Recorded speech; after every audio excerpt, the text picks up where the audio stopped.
Business studies के बाद अब बारी आती है इकोनॉमिक्स की। आज हम लोग इस वीडियो में देखने वाले हैं हाफ ईयरली के लिए सबसे इंपॉर्टेंट 25 क्वेश्चन जो हर स्कूल के हर हाफ ईयरली के पेपर में आएंगे ही आएंगे। So hi guys and welcome back to the channel. We are back with our another video. आज की वीडियो में हम लोग बात करने वाले हैं इकोनॉमिक्स के अंदर आने वाले 25 इंपॉर्टेंट क्वेश्चन के बारे में। ये 25 क्वेश्चन मैंने लिए हैं यूनिट 1 और यूनिट 2 मैक्रो इकोनॉमिक्स में से, आईडी चैप्टर 1 to 4 में से। तो जल्दी से without wastage of any minute let's begin.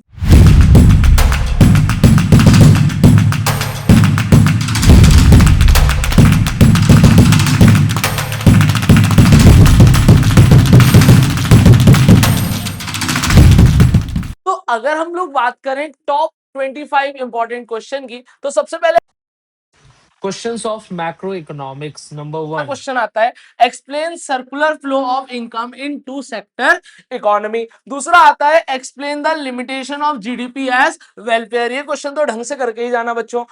तीसरा क्वेश्चन आता है प्रॉब्लम ऑफ डबल काउंटिंग और कैसे हम इसको सॉल्व करेंगे। ठीक है, इसके दोनों तरीके आपको ध्यान रखना है कि हम कैसे डबल काउंटिंग की प्रॉब्लम को अवॉइड कर सकते हैं। चौथा, कौन कौन से आइटम इंक्लूड होते हैं, एक्सक्लूड होते हैं वाइल एस्टिमेटिंग नेशनल इनकम और डोमेस्टिक इनकम। जब अपन नेशनल इनकम और डोमेस्टिक इनकम को कैलकुलेट करते हैं तो कौन कौन से आइटम को इंक्लूड करते हैं और कौन कौन से आइटम को एक्सक्लूड करते हैं।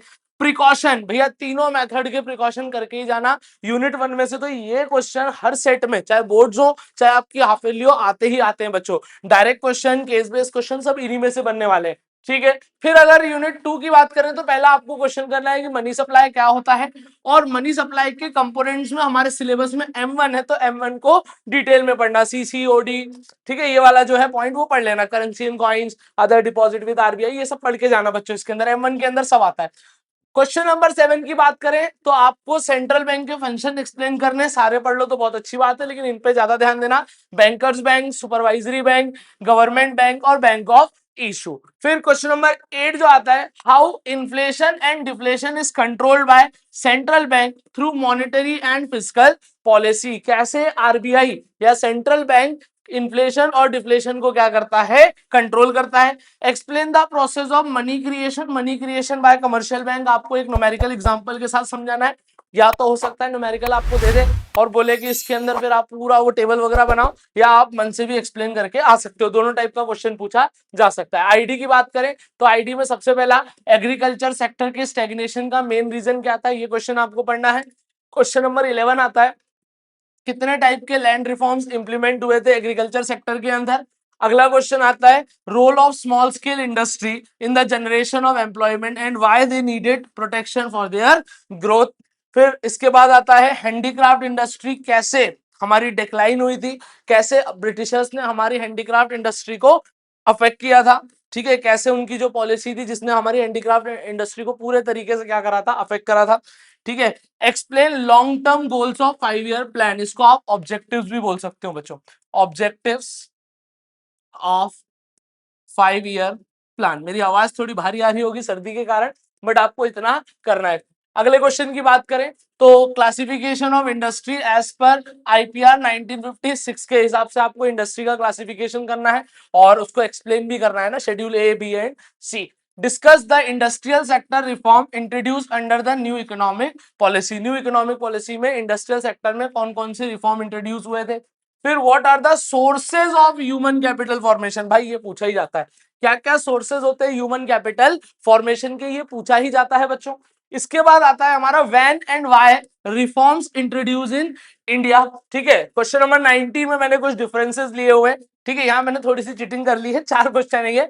Physical capital, human capital, human capital और ह्यूमन डेवलपमेंट में क्या डिफरेंस होता है, बायलैटरल और मल्टीलैटरल ट्रेड क्या होता है, टेरिफ और नॉन टेरिफ बैरियर में क्या डिफरेंस होता है, डीमोनेटाइजेशन अच्छे से आपको पढ़ना है। What are the main problem of human capital formation. ठीक है, इंडिया में ह्यूमन कैपिटल फॉर्म करने में क्या क्या प्रॉब्लम्स आती है।